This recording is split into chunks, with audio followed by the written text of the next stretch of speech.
언제 시작해야 돼요? 얼마나 줘야 돼요? 잘 안 먹는데 어떻게 해야 되나요? 이때 엄마 아빠는 안 먹으면 큰일 날까봐 어떻게든 먹이려고 하시는데 그러면 거부감이 더 커질 수 있어요. 안녕하세요, 김연경 원장입니다. 요즘에 엄마 아빠들한테 제일 많이 듣는 고민은 이유식이거든요. 언제 시작해야 돼요? 얼마나 줘야 돼요? 잘 안 먹는데 어떻게 해야 되나요? 이런 고민들을 굉장히 많이 하시는데 오늘은 단계별 이유식 원칙과 꿀팁을 정리해 드리겠습니다. 끝까지 보시면 이유식 때문에 매일 불안하시던 마음이 훨씬 편해지실 거예요. 4에서 6개월 사이에 이유식을 시작할 수 있는데 6개월보다 일찍 하는 건 아무 이득이 없고 6개월보다 늦게 하면 손해가 있다, 이렇게 정리할 수 있어요. 중요한 거는 개월수만 보고 판단하면 안 되고요. 아기가 보내는 신호를 봐야 되는데 첫 번째는 체중인데요. 출생 체중의 2배, 보통 6에서 7kg 정도 되면은 준비가 됐다고 보고요. 두 번째는 머리와 몸통의 컨트롤을 할 수 있는 정도로 힘이 생겼을 때인데 아기가 혼자 앉아 있거나 아기 의자에 앉혀놨을 때 고개하고 상체를 세워서 20분 정도 유지할 수 있을 때여야 됩니다. 자꾸 앞으로 고꾸라지면은 아직은 이른 거예요. 세 번째는 음식에 대한 관심인데 엄마 아빠 밥 먹는 거를 뚫어지게 자꾸 쳐다보고 입을 쩝쩝쩝 다시면 시작을 하시면 되는데 저희 첫째가 4개월쯤부터 시작을 했었어요. 아주 일찍 했었죠. 너무 먹고 싶어 해서. 네 번째는 이제 혀 밀어내기 반사라고 서랍 반사라고 하는데요. 신생아 때는 입에 뭘 넣으면은 자동으로 이제 밀어내는 반사가 있거든요. 그게 있으면 이유식을 먹기 힘들어지기 때문에 이게 줄어야지 숟가락으로 이유식을 먹고 삼킬 수 있습니다. 4개월이 채 안 됐는데도 빨리 이유식을 먹여야 더 똑똑해진다, 이런 얘기를 듣고 서두르는 경우도 있다고 하더라고요. 저도 다 4개월부터 애기들 먹였는데 절대 아닙니다. 너무 일찍 시작하면은 소화기가 좀 미성숙해서 알러지가 생길 확률도 훨씬 높아지고요. 설사나 다른 반응들이 더 생길 확률이 되게 높아져요. 그리고 삼키는 기술이 좀 덜 발달했기 때문에 먹는데 거부감이 좀 심해질 수 있고 이유식 트라우마도 좀 생길 수 있어요. 반대로 7, 8개월까지도 분유만 주는 경우는 어떤가요? 그것도 문제가 돼요. 6개월부터는 아기들이 커가는 속도는 크고 상대적으로 철분은 부족해지거든요. 그래서 이유식을 시작하는 첫 번째 목적은 철분 공급을 해주는 건데 이유식을 시작하지 않게 되면 철분 결핍성 빈혈이 생길 확률이 굉장히 높아져요. 그리고 또 이유식을 받아 먹고 음식을 혀로 느끼면서 생기는 발달들이 생기거든요. 씹기랑 삼키기 발달들이 늦어지면서 덩어리 음식 거부가 생길 수도 있고요. 그래서 저는 부모님들한테 이렇게 정리를 해서 말씀을 드려요. 4개월 전에는 절대 시작하시지 말고 5개월 되면 아기 발달 상황을 보고 먹고 싶어 하면 시도를 해보시고 6개월에는 꼭 시작을 하셔야 된다. 아기가 이유식 먹는 걸 힘들어한다고 너무 조급해하지 마시고 처음에는 한두 숟가락만 먹어도 충분하니까요. 먹이기 시작하는 연습을 하는 거지 처음부터 많이 먹어야 되는 거는 아니에요. 이 기준만 기억하셔도 내가 너무 빨리 시작한 건가 너무 늦게 준 건가 하는 불안은 줄어드실 거예요. 그러면 시기별로 아이한테 어떻게 이유식을 먹여야 하는지 단계별로 정리해 주시면 좋을 것 같아요. 이유식은 크게 초기, 중기, 후기 이렇게 3단계로 나눌 수 있어요. 단순히 이제 양을 늘린다는 게 아니고 아기 발달에 맞춰서 식사 기술을 하나씩 배우는 과정이라고 보시면 되고요. 첫 번째는 초기 이유식인데 4에서 6개월 시작하는 연습 단계라고 생각하시면 되고요. 횟수는 보통 하루에 한 번, 양은 50에서 100ml 정도. 모유랑 분유가 주식인 거고 이유식은 이제 시작하고 연습하는 용도예요. 재료 구성은 보통 공유부터 시작하시고 그 이후에다 하나씩 추가하는 건데 야채를 먼저 하셔도 되고 고기를 먼저 하셔도 되고 요거는 상관은 크게 없고요. 그 이후에 과일 같은 거를 한번 시도를 해보실 수는 있어요. 제일 중요한 거는 이유식의 첫 번째 목적은 철분 보충이기 때문에 6개월이 지나면서부터는 고기를 꼭 넣어주시는 게 제일 중요합니다. 요새는 이제 철분 보충이 제일 중요한 거기 때문에 야채 말고 고기부터 주셔도 상관없어요.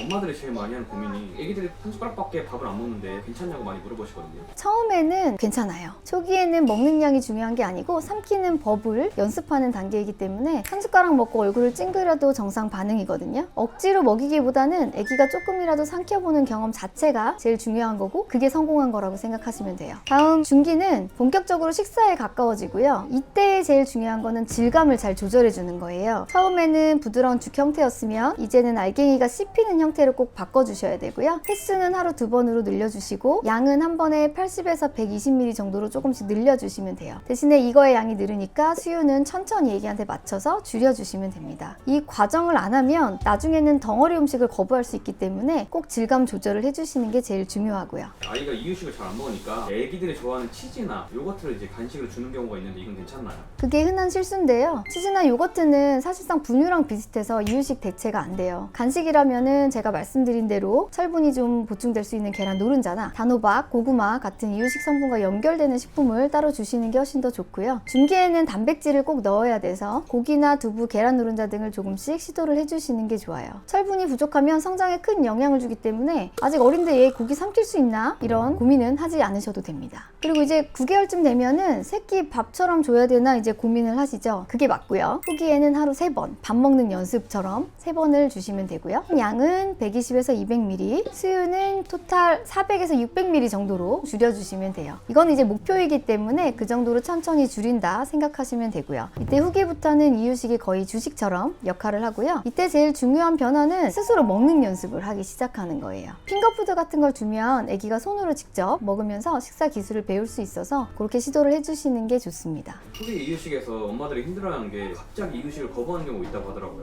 보통 밥택이라고 하는데요. 9에서 12개월 되면은 점점 성장 속도가 느려져요. 그래서 먹는 게 조금 줄어들면서 식욕도 줄어들 수 있거든요. 이때 엄마 아빠는 안 먹으면 큰일 날까봐 굉장히 조바심을 내시면서 어떻게든 먹이려고 하시는데 그러면 거부감이 더 커질 수 있어요. 이럴 때는 질감이나 색깔, 모양 등을 바꿔줘서 흥미를 좀 유발을 시켜주시면 더 좋고 아기가 스스로 먹게 하면 조금 더 흥미를 가질 수 있기 때문에 그렇게 시도를 해보시는 게 좋습니다. 근데 조금 덜 먹어도 괜찮아요. 부모님들이 이유식을 하면서 가장 많이 하는 실수가 어떤 게 있을까요? 제가 진료실에서 이유식 먹는 거를 들어보면 흔하게 하는 실수들이 좀 있어요. 첫 번째는 이유식을 그냥 아무 때나 주는 거예요. 생각날 때마다 주면 아기가 식사 시간을 배우지 못해서 이유식을 약간 간식처럼만 생각하거든요. 하루에 3끼 중에 정해진 시간, 특히 첫 번째나 두 번째 끼니를 고정해서 주시는 게 더 좋고요. 두 번째는 분유를 먹이고 이유식을 먹이는 경우인데요. 이러면 분유로 이미 배가 찼기 때문에 이유식 먹는 양이 줄어들 수밖에 없어요. 순서를 꼭 바꾸셔서 이유식을 먼저 먹이신 이후에 분유는 보충 개념으로 주셔야 됩니다.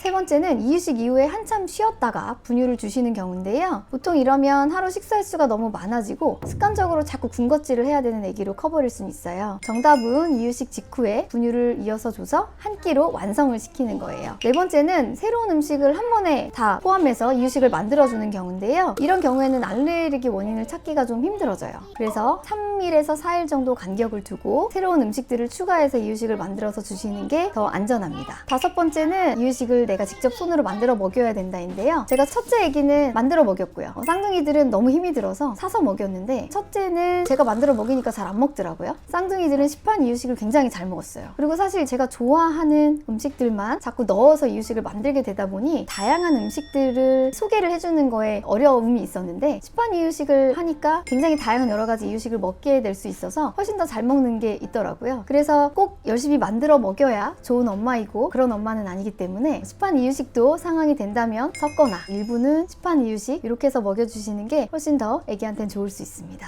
근데 사실 요즘은 시판도 잘 나오지 않나요? 네, 되게 잘 나와요. 유기농 재료 고기도 다 한우이고요. 여러 가지 재료를 소개해 줄 수 있는 게 굉장히 저는 큰 장점인 것 같아요. 이유식은 잘 먹이는 것보다 습관이랑 경험을 어떻게 쌓느냐가 더 중요해요. 작은 실수들이 모여서 평생 식습관을 만들기 때문이거든요. 원장님 그러면 현실적으로 당장 지금 쓸 수 있는 꿀팁도 알려주시면 좋을 것 같아요. 제가 진료실에서 엄마 아빠들한테 가장 많이 드리는 팁들을 한번 정리를 해볼게요. 첫 번째는 아이 컨디션이 좋은 시간대를 활용하라는 건데 배가 고프다고 무조건 아침에 먹일 필요는 없어요. 우리도 아침에 입맛 없는 사람들이 꽤 많잖아요. 애기들이 아침에 잘 먹기 싫어한다면 애기 기분 좋은 시간대 또는 낮잠 자고 일어나서 컨디션 좋을 때 그 시간을 노려서 이유식을 해보시는 것도 좋습니다. 기분 좋을 때 먹어야 이유식 먹는 건 참 좋은 거구나 하는 인식이 좀 생길 수 있어요. 그리고 보통 엄마들은 이제 오늘 80밖에 못 먹었는데 막 이런 걸로 스트레스를 받으시잖아요. 근데 초기에는 한 숟갈만 먹어도 성공이고요. 먹는 양보다는 식사 분위기가 더 중요하고요. 억지로 막 밀어넣는 것보다는 그냥 숟가락을 만지고 흘리더라도 즐겁게 이렇게 먹을 수 있는 식습관을 들여주시는 게 훨씬 더 효과적이에요. 그리고 엄마들이 흔히 오늘은 100ml 먹여야지 이렇게 목표를 정하는데요. 그러면 긴장감이 커져요. 차라리 먹은 후에 반응을 기록만 해두시는 게 훨씬 더 효과적이고요. 오늘은 50ml, 오늘은 3숟가락 이렇게 쌓이다 보면 애기만의 패턴도 생기고 괜히 조급해지지 않습니다. 네 번째는 거부하면 일단 내려놓는 거예요. 애기가 고개를 돌리거나 입을 꼭 다물고 하면 과감히 숟가락을 내려놓으세요. 그날은 실패인 게 아니고 애기가 스스로 나 배불러요, 안 먹을래요 하는 신호를 보낸 거거든요. 엄마가 그 신호를 존중해줘야 애기도 식탁에서의 경험이 즐거워지기 때문에 긍정적으로 이유식을 좀 먹을 수 있게 됩니다. 다섯 번째 거부 음식은 다시 한번 도전해보는 건데요. 애기들이 한번 거부한 음식은 다시 보통 안 먹을 거라고 생각하세요. 근데 절대 그렇지 않고 보통 10번 이상은 이제 접해져야 익숙해지거든요. 오늘은 고구마를 뱉어도 일주일 후에는 또 잘 먹을 수도 있어요. 한두 번 거부했다고 포기하지 마시고 여러 번 다른 질감으로 시도를 해보시는 게 더 좋습니다. 그래서 처음부터 완벽하게 잘 먹이려고 하기보다는 아기하고 부모가 모두 편안하게 경험을 쌓는 게 가장 현실적인 꿀팁입니다.